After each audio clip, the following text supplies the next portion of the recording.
So for this problem, we're going to use the distributive property to help us find the area of two different rectangles and then combine it or work backwards and know the whole big area of a rectangle and then find the area to the two smaller rectangles.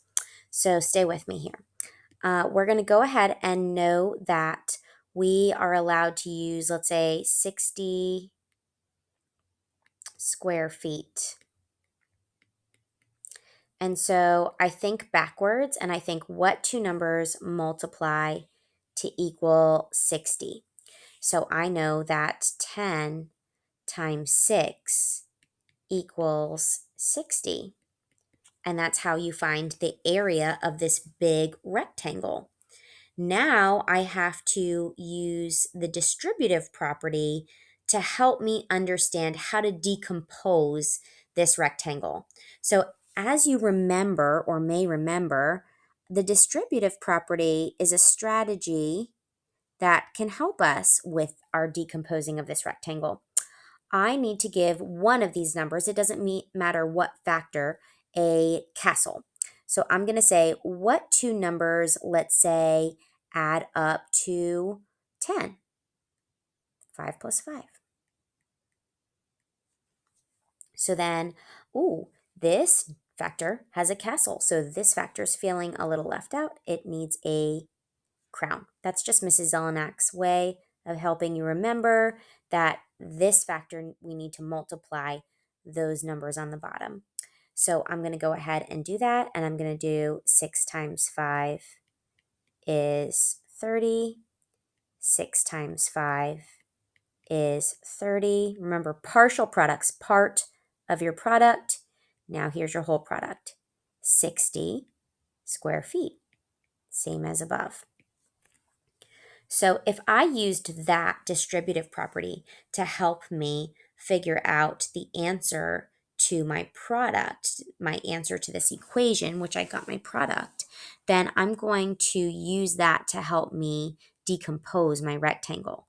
So I'm going to take that 10 and I'm going to divide it with 5. So first, I'm going to go across and show 6 rows for my 6 feet.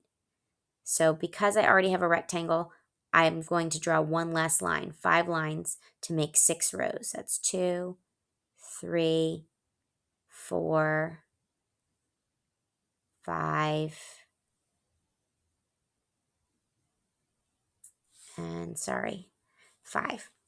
1, 2, 3, 4, 5, 6 rows.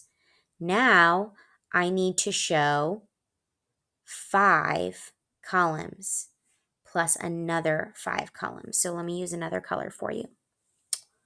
Let's use black. Now, if I need 10 columns, I'm just going to do 9 lines, being that I'm in the inside of a shape.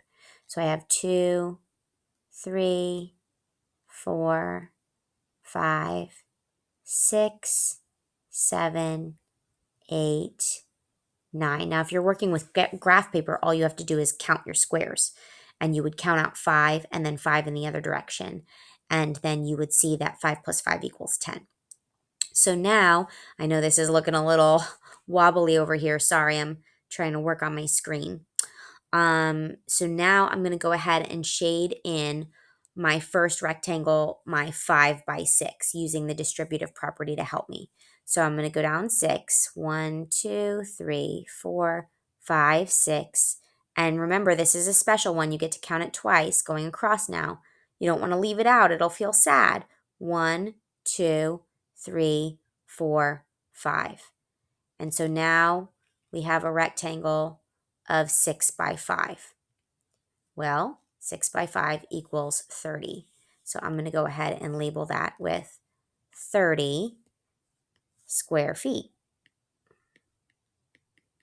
Well, now this one should also be 6 by 5 because it's still the same height. We didn't melt our rectangle. So you're going to see that this is 30 square feet as well. And 30 plus 30 equals 60 square feet. I hope that helps.